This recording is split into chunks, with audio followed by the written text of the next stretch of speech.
What's going on, guys? This is Lurkin from Mobalytics, and this is more of a build review than like a build showcase, but I will be showcasing it. So the build in question is Blizzard Meteor with Frozen Orb and Meteor enchant. I've seen this going around a lot.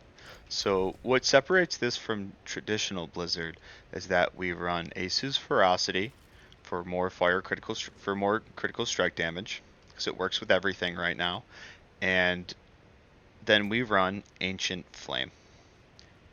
Where is it? Ancient Flame. So typical Blizzard builds have four offensive aspects.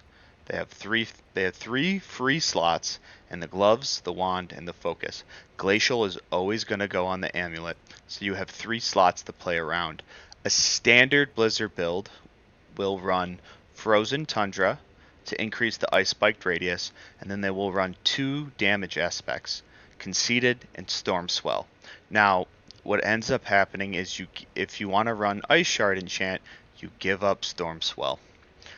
And now in this build, because we're running Blizzard and Meteor, and because we want to utilize the attack speed of Asus Ferocity, we give up Storm Swell and Conceited for Ancient Flame and Shattered Stars. Um, I am not sold on this build, and I think it's overhandling. It's like either run Meteor or run Blizzard. I know it's really cool to make a lot of hybrids and do a lot of stuff, but I did like I'll link the planner in it. I built it. It's decent. It's fun, but I feel like because if you look at the gear, a Blizzard build always has to run Tibalts. And then because you have to run Glacial on the amulet, you have no other slot for armor, for Juggernaut or Disobedience. So you have to either run a Legendary Helmet or a Legendary Chest. There's no other way around it. You probably, for casual farming, you can get away with like Shaco and a Raiment and just not have any armor, but that's just casual farming. I'm talking like to be armor capped for T100 and like to be chill and not getting nuked. You need one of these free. And I think that giving up Raiment for Starfall, it's just it creates it to where it's this clunky thing where you kind of have to play your range and you can't be that aggressive with it.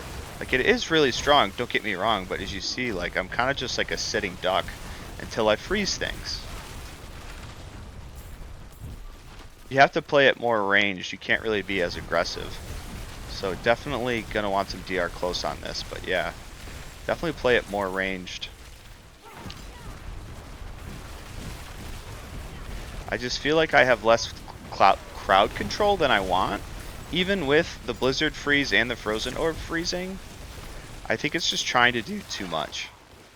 I'll only give you my honest reviews about builds. I'll never tell you, this is the most S tier broken build, new build. This is just an honest build review. Like, this is worse than Blizzard. Even though it is strong and like, you know, they show you some of the damage test stuff in like when they go to Kyovashad and they go test against the training dummies, and you see they're just like, because of Ancient Flame, they're just making it rain. But then when you actually take it into a dungeon, it's missing something, and that's like the hard crowd control of Raiment that makes it so good. So it ends up playing sort of clunky. Did make a really nice board for it, so if you're interested in running it, check out the link. I got a nice board. The build's good. It's not crap. It's not like Incinerate. It's still good. I'd give it A tier, B tier. I just think it's just in this awkward spot where I just don't really know how to play it or what to do with it.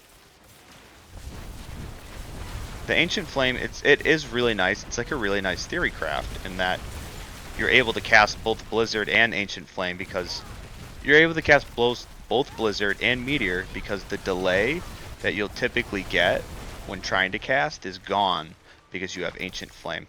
Like if you've ever played any form of hybrid, like my Meatball build or my Firewall Meteor build, you notice that as you go to, like, as you're in between casting Fireball and Meteor, there's like a delay where you're sitting there and you're spamming Meteor trying to get it to drop, and it just won't drop, and that's because you don't have the attack speed.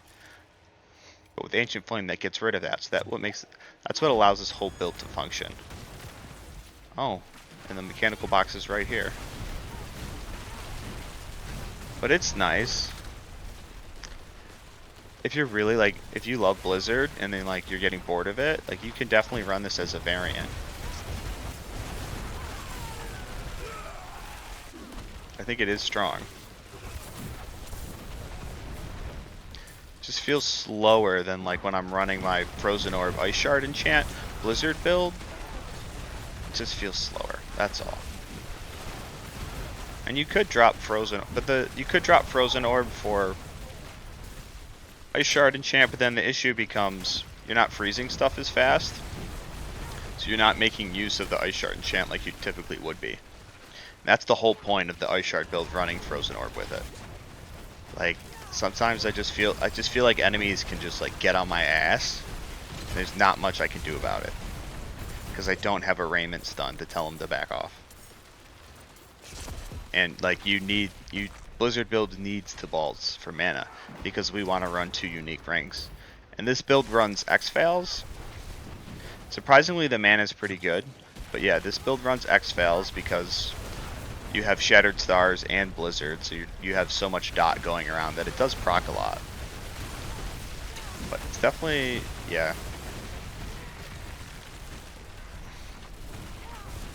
I think Sorcerer has shifted, like we still definitely play a ranged caster, but because of Raiment, we're able to play as a bruiser. And I think this build just doesn't really let you play as a bruiser. So my review of Blizzard Meteor, I think it's B tier.